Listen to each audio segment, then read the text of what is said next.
علیہ وسلم کے وصال ظاہری کے ایام قریب آئے تو حضور نے سرخ پٹی باندھی، تیز بخار ہے نبی کریم کو، 2 صحابہ سہارا دے کے مسجد میں لائے، نبی پاک علیہ السلام کو بظاہر سہارا دے کے لایا گیا۔ کریم رسول نے لوگوں کو جمع کیا، حضور آج کیا ہونے والا ہے، آج کیا کہا جائے گا، آج کس لیے میٹنگ بلائی ہے؟ نبی کریم کے کل صحابہ جب مسجد میں جمع ہوئے تو کھچا کھچ مسجد بھری ہے۔ وصال ظاہری سے چند یوم پہلے کی بات، نبی پاک نے فرمایا آج تمہیں کوئی جہاد کی ترغیب نہیں دینی، آج کوئی نیا پیغام نہیں دینا، آج تمہیں بتانا ہے کہ رب نے اپنے بندے کو اختیار دیا ہے، چاہے تو دنیا میں رہے، چاہے تو اس کی بارگاہ میں حاضر ہو جائے۔ اس عبد نے بارگاہ ربوبیت کی طرف لوٹنے کا ارادہ کر لیا ہے۔ حضرت صدیق اکبر رونے لگے تو صحابہ نے کہا تمہیں کیا ہوا؟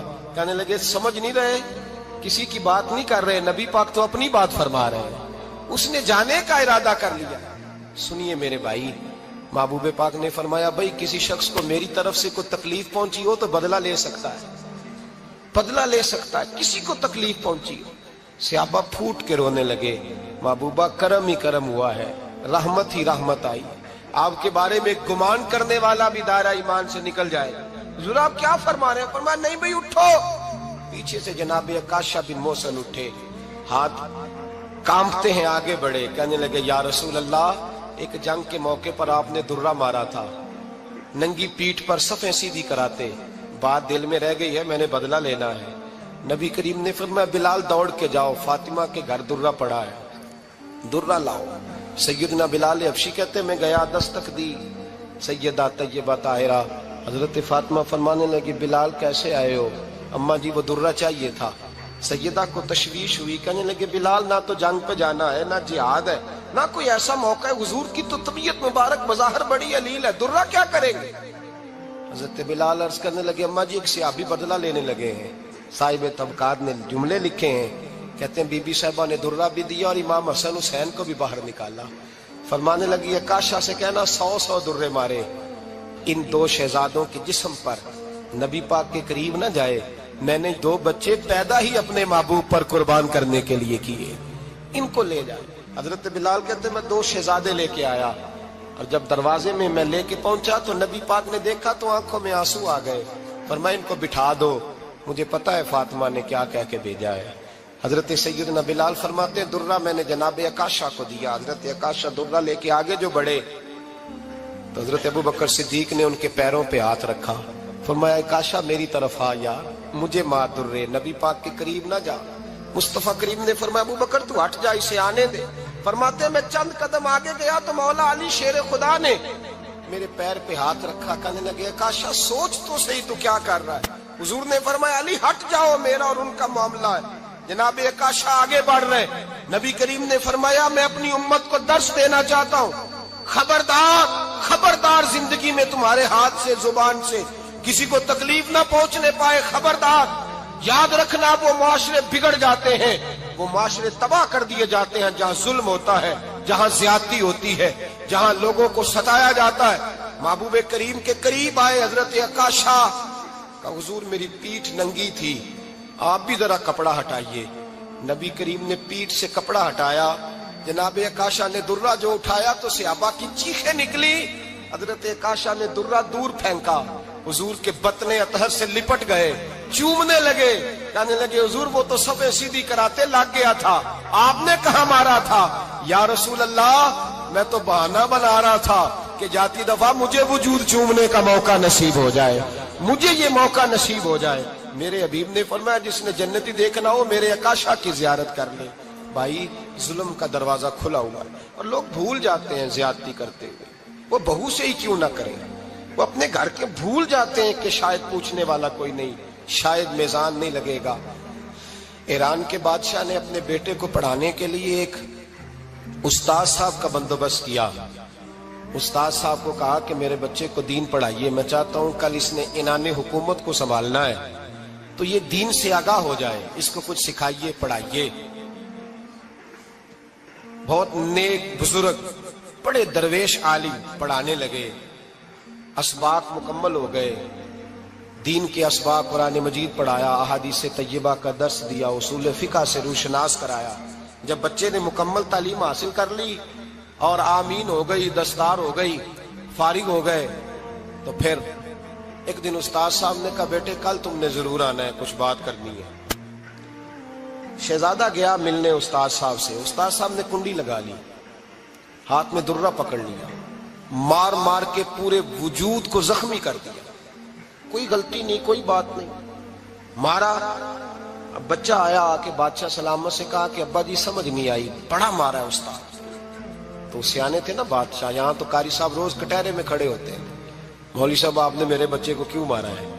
آپ 8,000 کے مولوی ہیں، میرا کئی کروڑ کا بچہ ہے، سویرے بدل لیں گے، خبردار آپ نے بچے کو ہاتھ لگایا، اپنی حیثیت میں رہے معاذ اللہ۔ جو قومیں استادوں کو کٹہروں میں کھڑا کرتی ہیں وہ ترقی نہیں کر پاتی، جو استادوں کو کٹہروں میں روز کھڑا کرتے ہیں۔ کہا ابا جی بڑا مارا ہے، تو والد بڑے سمجھدار تھے، کہنے لگے بیٹا استاد باپ ہوتا ہے، وہ زیادتی نہیں کرتا، کوئی بات ہوگی، میں تیرے استاد کو کٹہرے میں نہیں بلاؤں گا۔ اماں سے بات کی، اماں کہنے لگی بیٹا میں تیرے باپ سے کیسے بات کروں، ڈرا تھا۔ وقت گزر گیا، 22 سال بیت گئے،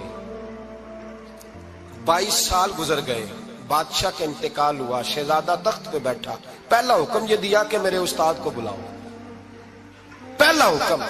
استاد جی بوڑھے ہو گئے تھے، چھڑی کے اوپر ٹیک لگا کے آئے اور بھویں سفید ہو کے جھک گئی تھیں، یوں آنکھ کھول کے بڑی مشکل سے دیکھا، کہنے لگے شہزادے حکم ہو۔ کب میں شہزادہ نہیں، اب میں بادشاہ بن گیا ہوں۔ استاد جی 22 سال بیت گئے، آپ نے مارا تھا، پر وہ درد چونکہ زیادتی کی تھی، میرا قصور کوئی نہیں تھا، تو نہ میری روح سے درد گیا ہے نہ میرے جسم سے گیا ہے، میں بے اختیار تھا، پوچھ نہیں سکتا تھا، آج با اختیار ہوا ہوں۔ سب سے پہلے پہلا حکم آپ کو دیا، بلایا ہے، بتائے کیوں مارا تھا، کیوں مجھے مارا تھا، میری زیادتی بتائے۔ تو استاد، بوڑھے استاد کی آنکھیں آنسوں سے بھر گئی، کہنے لگے بیٹے بس آج کے دن کے لیے مارا تھا، یہ جو دن آ گیا نا میری زندگی میں اس لیے مارا تھا، یہ میں چاہتا تھا میری زندگی میں وقت آئے، آج کے بس میری مراد پوری ہو گئی۔ کہا صاحب کس لیے، مجھے بھی سمجھائے۔ آپ فرمانے لگے کتنی دیر ہو گئی تجھے مار کھائے ہوئے، کتنا زمانہ بیت گیا؟ کہنے لگا 22 سال۔ فرمایا زخم بھولے تو نہیں، درد ختم تو نہیں ہوئی، تمہیں بات 1 منٹ کے لیے بھی تمہارے حافظے سے محو تو نہیں ہوئی؟ کہا استاد جی روز رات کو یاد آتی، روز خیال آتا تھا۔ استاد کہنے لگے بھائی تو بے اختیار تھا، پوچھ نہیں سکا، 22 سال تجھے یاد رہا، مجھے پتا تھا تو ایک دن حکمران بنے گا، میں نے تجھے اس لیے مارا تھا کہ بیٹے یاد رکھنا، کسی پہ ظلم نہ کرنا، اگر تجھے 22 سال تک یاد رہا ہے تو جس پر تو ظلم کرے گا اسے بھی قیامت تک یاد رہے گا، اور یہ یاد رکھنا تو آج با اختیار ہوا تو تو نے مجھے بلا لیا ہے، قیامت کے دن غریب با اختیار ہو جائیں گے، مظلوم با اختیار ہو جائیں گے، وہ با اختیار ہوں گے، للہ الواحد القہار، رب کریم کی بارگاہ کے اندر ان کا اختیار ہوگا، اکیلے اللہ کی حکمرانی ہوگی، پھر وہ بلائیں گے بڑے بڑے کج کلاہ، دنیا میں جن کی پگڑیاں اونچی تھی وہ سر جھکائے کھڑے ہوں گے، دنیا میں جو ڈکٹیٹر بنتے تھے ان کی پشتیں لال ہوں گی، ان کو غدار لکھا جائے گا، قیامت تک نہیں بھولے گا۔ ظلم کرنا تو سوچ سمجھ کے کرنا، اتنا کرنا جتنا تم سہ سکتے ہو، اتنی زیادتی کرنا جتنی قیامت میں تم برداشت کر سکتے ہو۔ میرے نبی کریم صلی اللہ علیہ وسلم نے فرمایا ظلم سے بچو، یہ قیامت کے اندھیروں میں سے ایک اندھیرا ہوگا، زندگی میں زیادتی نہ کریں، اگر تھوڑی دیر کے لیے کوئی چیز برداشت کر جائیں گے تو وہ فائدہ دے جائے گی، کچھ دیر کے لیے اگر سہ جائیں گے تو نفع مل جائے گا، سہنے کی کوشش کریں لیکن زیادتی نہ کریں، نظر کو، سوچ کو، ذہن کو پاک رکھیں، اور میرے بھائی زندگی پوری ظلم سے بچیں، زیادتی سے بچیں۔ امیر المومنین حضرت جناب سیدنا عمر فاروق رضی اللہ تعالیٰ عنہ رات گھر میں تھے تو رونے لگے، بڑی دیر تک روتے رہے، والدہ اٹھی تو صاحبزادے سے کہنے لگی پتہ کرو تمہارے باپ کو کیا مسئلہ ہے۔ شہزادے آئے، کہنے لگے امیر المومنین والد گرامی کیا ہوا؟ تو حضرت عمر فاروق کہنے لگے بیٹا اپنی اماں کو بلاؤ۔ والدہ آ گئی، کیا بات ہے، کچھ طبیعت خراب ہے تو حکیم کا بندوبست کیا جائے۔ تو حضرت عمر کہنے لگے کچھ بھی نہیں، آج مسجد سے نکلا ہوں تو نبی پاک کے صحابہ میری تعریفیں کر رہے تھے۔ یہ حضرت فاروق اعظم کے وصال کے قریب کے دن ہے، تعریفیں تو حضرت یہ رونے کی بات ہے کہ خوش ہونے کی؟ آپ فرمانے لگے نہیں، سوچتا ہوں باہر تو میں اچھا رہا ہوں، پتہ نہیں گھر میں ہی کوئی زیادتی نہ ہو گئی ہو، پتہ نہیں تمہارے ساتھ بھی میرے معاملات ٹھیک تھے کہ نہیں۔ صحابہ تو تعریف کرتے ہیں، رو رہا ہوں تمہاری وجہ سے نہ الجھ جاؤں، بیوی ہی نہ کہے میرا حق ہی ادا نہیں کیا۔ یہ لفظ کہتے کہتے پہاڑ ہے یہ شخص، کیسر و کسرا کانپتے ہیں۔ حضرت عمر رو پڑے، بی بی سے کہنے لگے مجھے اللہ کی رضا کے لیے معاف نہیں کر دیتی؟ میرے اوپر بوجھ تھا امت کا، میں ساری رات مدینے کی گلیوں میں پھرتا تھا، دن سارا مسجد میں گزرتا تھا، میں تجھے وقت نہیں دے پایا، معاف نہیں کر دیتی؟ تو زوجہ کہنے لگی نہیں عمر، میں نے بھی زندگی میں اپنا کوئی سکھ چین نہیں دیکھا، کوئی چاؤ پورا نہیں کیا، میں کیسے معاف کر دوں؟ میں نہیں معاف کرتی۔ حضرت عمر زمین پہ بیٹھ گئے، رونے لگے، کہنے لگے چل معاف کر دے۔ کہنے لگی ایک وعدہ کرو، قیامت کے دن رب کریم کی بارگاہ میں میری سفارش کرو گے؟ اللہ کی بارگاہ میں عرض کرو گے کہ اللہ اچھی تھی، مجھے کپڑے دھو کے دیتی تھی، روٹی پکا کے دیتی تھی، میری عزت کی محافظ تھی؟ جناب عمر کہنے لگے تیرے ساتھ وعدہ ہے، رب اپنے فضل سے عمر کو جنت دے گا تو عمر تجھے جنت میں ساتھ لے کر کے جائے گا، تیرے ساتھ وعدہ ہے۔ میرے بھائی جن کے دلوں میں احساس تھا کہ ہم سے کوئی زیادتی نہ ہو جائے کسی جگہ، وہ تو یہاں تک معاملہ کرتے تھے، یہاں تک ان کا خیال رہتا تھا۔ عزیزو، ایک تو نظر میں حیا پیدا کریں، والدین کی بہت بڑی ذمہ داری ہے۔ لاکھوں بچے مرضی کی شادیاں کر رہے ہیں، ہزاروں گھر اجڑ رہے ہیں، یہ وہ والا زہر ہے جو ہر گھر میں تیزی سے پھیلتا چلا جا رہا ہے۔ پہلے ہم کہتے تھے کہ بچہ باہر نہ نکلے، اب کہتے ہیں اللہ کہیں موبائل لے کے تنہا نہ بیٹھ جائے، کہیں تنہا نہ بیٹھ جائے، کیا بنے گا اس کا اگر یہ گندگی اور یہ ایسا نشہ ہے جو اجاڑ کے رکھ دے۔ بخاری شریف میں حدیث ہے، قاضی ایاز مالکی رحمۃ اللہ علیہ نے بڑی تفصیل سے لکھی ہے، راوی حضرت انس بن مالک ہیں۔ ایک بندہ بڑی دور سے آیا نبی پاک صلی اللہ علیہ وسلم کی زیارت کے لیے، بڑی دور سے۔ عرب کے جو سردار ہوتے تھے ان کے بڑے ناز نخرے ہوتے تھے، وہ خیر آج بھی ہیں، پروٹوکول کا ماحول آج بھی، یعنی وزیر صاحب کے آگے دو چار گاڑیاں نہ ہوں تو ان کو مزہ ہی نہیں آتا، پولیس والے آگے پیچھے بھاگیں تو حالانکہ ان کو نہیں پتا کہ جو پولیس والے آگے پیچھے بھاگ رہے ہیں نا، یہ حکومت بدلی تو گرفتار کرنے بھی انہوں نے آنا ہے، لیکن وہ بڑا مزہ آتا ہے جب لوگ گاڑی کے پیچھے بھاگتے ہیں۔ کیا بات ہے جناب، بڑی بات۔ اور ہماری طبیعتوں میں پتہ نہیں کون سی، تو نبی پاک صلی اللہ علیہ وسلم کی خدمت میں وہ شخص بڑی دور سے آیا، تو عرب کے بادشاہوں کا مزاج تھا، پروٹوکول بڑا چاہتے تھے، ان کا تو یہ طریقہ تھا کہ حکمرانی کرنی ہے جیسے بھی ہو۔ اگر کسی غلام نے دھوپ میں بندھا رہ گیا، اونٹ اور چھاؤں میں نہیں باندھا تو درے مارتے تھے، اور اگر اس نے کھول کے باندھ دیا تو پھر بھی مارتے تھے، کہتے تھے اتنا سیانا ہو گیا تو انہیں پوچھا ہی نہیں، خود بخود ہی باندھ دیا۔ وہ شخص حضور کی بارگاہ میں آیا اور بہت سارے لوگوں کے پاس کیونکہ وہ جاتا تھا اپنے سربراہ کا پیغام لے کے، تو وہ کانپ رہا ہے جب حضور کی بارگاہ میں گیا، ڈر رہا ہے۔ اب ذرا بات کو سمجھنا، نبی پاک صلی اللہ علیہ وسلم نے اس سے فرمایا کیوں ڈرتے ہو؟ سادہ آدمی ہے، دیہاتی ہے، بدو ہے۔ اللہ کے رسول نے تھپ کی دی، کیوں ڈرتے ہو؟ تو کہتا ہے حضور مجھے آداب نہیں آتے اور مجھے ڈر آتا ہے، کوئی بات اگر ایسی ہو گئی، آپ مدینے کی حکومت کے سربراہ ہیں، تو کہیں آپ ناراض نہ ہو جائیں۔ حضرت انس بن مالک فرماتے ہیں بات کہاں کی تھی، پہنچ کہاں گئی؟ جب اس نے یہ کہا نا کہ آپ تو حکومت کے سربراہ ہیں، کہیں کوئی غلطی نہ مجھ سے ہو جائے، تو نبی پاک کی آنکھوں میں آنسو آ گئے، حضور رونے لگے، اور نبی پاک صلی اللہ علیہ وسلم فرمانے لگے نہ بھائی، تو کسی حکومت کے سربراہ کے پاس نہیں آیا، نہ تو اس بیٹے کے پاس آیا ہے جس کی ماں گوشت کے خشک ٹکڑے کھا کے بھی گزارا کر لے گی۔ میں تو ایک غریب ماں کا بیٹا ہوں۔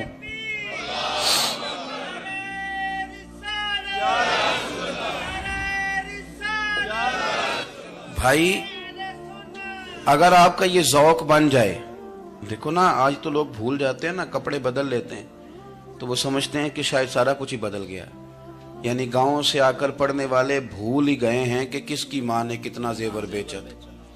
لوگ بھول جاتے ہیں چیزوں کو، اپنے ماضی کو یاد رکھیں، آپ لوگوں کے ساتھ پیار کریں، آپ لوگوں کو موقع دیں، آپ تھوڑی سی اور کوشش کریں اس شخص تک جانے کی جو آپ کو مایوس نظر آ رہا ہے، پریشان نظر آ رہا ہے۔ یہ ہمیں میلاد والے محبوب صلی اللہ علیہ وسلم نے درس دیا۔ ایک اور پہلو، حضور سید عالم صلی اللہ علیہ وسلم نے، ہمارے ہاں نا ابھی بھی برادری کی تقسیم ہے، ابھی بھی، اور کچھ میں نے ایسے کمزور لوگ بھی دیکھے. یہ اس طرح کی حرکتیں ہارے ہوئے لوگ کرتے ہیں. ہارے ہوئے لوگ جو اپنے آپ کو سمجھتے ہیں کہ میں کوئی بڑا آدمی ہوں. بڑا آدمی تو اپنے اخلاق سے ہوتا ہے, اپنے کردار سے ہوتا ہے, اپنی سخاوت سے ہوتا ہے, لوگوں سے پیار کرنے سے ہوتا ہے. باقی یہ کہ بیٹھ کے کہانی سنانا کہ میں بڑا کچھ کرتا ہوں, تو جو کچھ کرتا ہوتا ہے اسے سنانے کی کوئی ضرورت ہے. ایک اور بہت سارے لوگ آپ تعزیت کرنے جائیں نا والد کے انتقال کے بعد, تو ان بیچاروں کو بتانا پڑتا ہے کہ ابا جی میرے بغیر دوائی نہیں کھاتے تھے. تو میں کہتا ہوں اگر تیرے بغیر نہیں کھاتے تھے پھر بتانے کی ضرورت نہیں, پھر تو سارے گاؤں کو پتا ہوگا کہ تیرے بغیر نہیں کھاتے تھے. اور اگر کوئی دال میں کالا ہے تو پھر تیری وضاحت کوئی بندہ قبول نہیں کرے گا. تو آپ کو بتانا کیوں پڑ رہا ہے, اور آپ بار بار اس بات کا ذکر کیوں کر رہے ہیں کہ ہم بہت بڑے قبیلے کے ہیں؟ صاحب اگر آپ بڑے قبیلے کے ہیں تو پتا ہوگا سارے علاقے کو آپ کتنا لوگوں کا خیال کرتے ہیں, آپ کس قدر محبت کرتے ہیں, آپ کا انداز کریمانہ کس طرح کا. پھر آپ کو بتانے کی کوئی ضرورت نہیں ہوتی, پھر خود بخود خبر ہوتی. حضرت سیدنا ابو ذر غفاری رضی اللہ تعالیٰ عنہ, قبیلہ بنو غفار ایک بڑی شاخ تھی قبیلوں میں سے. جو لوگ اس زمانے میں مالدار قبیلوں سے تعلق رکھتے تھے ان میں سے ایک بڑا نام تھا. ساری زندگی چودراہٹ کی, لیکن میلاد ایک انقلاب کا نام ہے. میں میلاد منانے والے دوستوں سے گزارش کرتا ہوں کہ آپ ہر سال میلاد منائیں, اور ہر سال میلاد کے بعد آپ تھوڑے بدل بھی جائیں, یعنی تھوڑے سے بدل جائیں. کچھ لوگ کہیں یار یہ داڑھی میں نے نا 12 ربیع الاول والے دن رکھی تھی, یہ میری میلاد والی داڑھی ہے. اور داڑھی رکھیں بھی نبی پاک کی مرضی کی. کس کی مرضی کی؟ نہ ناراض ہو جائے جی میں ٹور چلا بس. کس مرضی کی جی؟ اپنی مرضی کے نہیں. داڑھی کا وزن کو نہیں ہوتا کہ پوری مٹھی رکھیں گے تو آپ کو کوئی دقت ہوگی, کوئی وزن نہیں. پوری رکھیں, جو حضور کا طریقہ مبارکہ ہے جو ہمیں ملتا ہے اس پر آپ توجہ فرمائیں. تو میں جو بات عرض کرنے جا رہا ہوں وہ میلاد انقلاب ہے. حضور سید عالم صلی اللہ علیہ وسلم کی بارگاہ میں آنے سے پہلے لوگ کچھ اور ہوتے تھے, اور یہاں سے ہو کے جاتے تھے تو پھر ان میں تبدیلی آتی تھی. میں سارا دن کرامتیں سناؤں نا کسی کو اپنے پیر صاحب کی, اور اپنے گھر میں بھی کہ میرے حضرت بڑے, میرے استاد بڑے, لیکن بیوی کے ساتھ اگر میں ترش لہجے میں بات کروں گا تو وہ کہے گی یہ سکھاندے نے تینوں پیر صاحب. دوست کہیں گے یہ سکھاتے ہیں آپ. تو آپ کی کہانیاں نہیں چلتی, آپ کا کردار چلتا ہے. حضرت ابو ذر غفاری رضی اللہ تعالیٰ عنہ فرماتے ہیں چونکہ میں چودھری تھا, سیدنا بلال حبشی رضی اللہ تعالیٰ عنہ کے پاس میں بیٹھا تھا. کسی بات میں بات آگے بڑھی اور بڑھتے بڑھتے بات شکنجی تک چلی گئی. رائے کے اختلاف نے باتوں میں تلخی پیدا کر دی, اور جب تھوڑے لفظ اور تیز ہوئے تو میں نے انہیں کہہ دیا چپ کر, تو ابشن کا بیٹا ہے. کس کے بیٹے تھے حضرت بلال؟ کہتے ہیں جب انہوں نے مجھے کہا تو میرا دل بڑا ٹوٹا, لیکن میں نے ارادہ کیا کہ میں نے حضور کی بارگاہ میں نہیں عرض کرنی. اب ہر بات کی ہم حضور کی بارگاہ میں شکایت کریں. لیکن میں جا کے مسجد میں بیٹھا, اور جب سرکار آئے نا, ارادہ نہیں تھا کہ عرض کروں گا, لیکن حضور کا چہرہ دیکھا تو دکھ میرا خود ہی تازہ ہو گیا. رونے کا بھی تو تب ہی مزہ آتا نا کوئی اپنا ملے تو. فرماتے ہیں کہ میرے آنسو نا بغیر اختیار کے چھلک پڑے, اور میں کھل کے روئے, کھل کے. قربان جاؤں محبوب کے بھی حضور نے پاس نہیں بلایا, بلکہ نبی پاک اٹھ کے خود میرے پاس آئے اور مجھے کندھوں سے پکڑ کے سینے سے لگایا. اور جب میں کھل کے رو لیا تو حضور میرے آنسو پوچھنے لگے. کچھ شعر ایسے ہوتے ہیں جو کسی نے کہے ہوتے ہیں, اور کہنے والا جو ہوتا ہے وہ صاحب حال ہوتا ہے, تو اس میں کچھ خوبصورتی زیادہ ہی ہو جاتی ہے. ایک پنجابی کے شاعر ہمارے گجرات میں گزرے, بزرگ تھے, ان کا ایک شعر ہے, وہ کہتے ہیں ایک واری میری آنکھیاں چوں اونا نے اتھرو پونجے سن. ایک واری میری آنکھیاں چوں اونا نے اتھرو پونجے سن, ہن تے چسکا پہ گیا رونے دا. ایک واری میری آنکھیاں چوں اونا نے اتھرو پونجے سن, ہن تے چسکا پہ گیا رونے دا, تے ہر ویلے آہو زاری دا. تو میں روز رونے لگا ہوں, مزہ ہی بڑا آیا ہے جب سے محبوب نے چپ کرانا شروع کیا میرے عزیز. اور پھر حضرت بلال حبشی رضی اللہ تعالیٰ عنہ چونکہ حضور کے غلام تھے, اور انہیں پتا تھا کہ سرکار میری ناز برداری کرتے ہیں, حضور نے چپ کرایا. فرمایا کیوں روتے ہو؟ تو عرض کرنے لگے یا رسول اللہ صلی اللہ علیہ وسلم, اگر میں ابشن کا بیٹا ہوں تو میری تو غلطی کوئی نہیں نا, یہ تو تقسیم اللہ کی ہے نا. الذی خلقک فسواک فعدلک فی ای صورت ما شاء رکبک. جس طرح وہ چاہتا ہے، جس کو چاہتا ہے اس طرح کی اس کی صورت بنا دیتا ہے. تو مجھے ابشن کا بیٹا کہا جاتا ہے، میری غلطی کیا ہے؟ حضرت بلال نے بھی نہیں بتایا کس نے کہا. لیکن نبی پاک صلی اللہ علیہ وسلم نے کیا فرمایا؟ امام یوسف صالحی نے لکھا ہے، ذرا غور کرنا بات پر، تسلیاں لوگ اور رنگ میں بھی دیتے ہیں پر یہ تسلی بڑی انوکھی ہے. حضور فرمانے لگے، بلال اگر تو ابشن کا بیٹا ہے تو پریشان کیوں ہوتا ہے؟ کالے رنگ والی ماں کا بیٹا ہے تو پریشان کیوں ہوتا ہے اگر تیری والدہ کا رنگ کالا ہے تو؟ عرض کی حضور آپ کیا فرمانا چاہتے ہیں؟ تو سرکار فرمانے لگے، میں دو ماؤں کا بیٹا ہوں، ایک جناب آمنہ جنہوں نے مجھے پیدا کیا اور ایک حضرت ام ایمن جنہوں نے میری پرورش کی، مجھے بڑا کیا. حضور فرمانے لگے، میری ماں آمنہ کا رنگ گورا تھا اور میری ماں ام ایمن کا رنگ کالا ہے. تو فرمایا اگر تجھے کسی نے کالے رنگ والی ماں کا بیٹا کہا تو اسے کہہ دینا مدینے والے محبوب کے بھی تو ایک والدہ کا رنگ کالا ہے، تو کہہ دینا. حضرت بلال کہتے ہیں کہ وہ اس طرح کی تسلی تھی، طفل تسلیاں نہیں جس طرح کی ہمیں دی جاتی، وہ اس طرح کی خوبصورت تسلی تھی کہ اس کے بعد میرا دل ایسا ٹھنڈا ہوا، پھر کسی کا تانا نہیں رہا، پھر کسی کی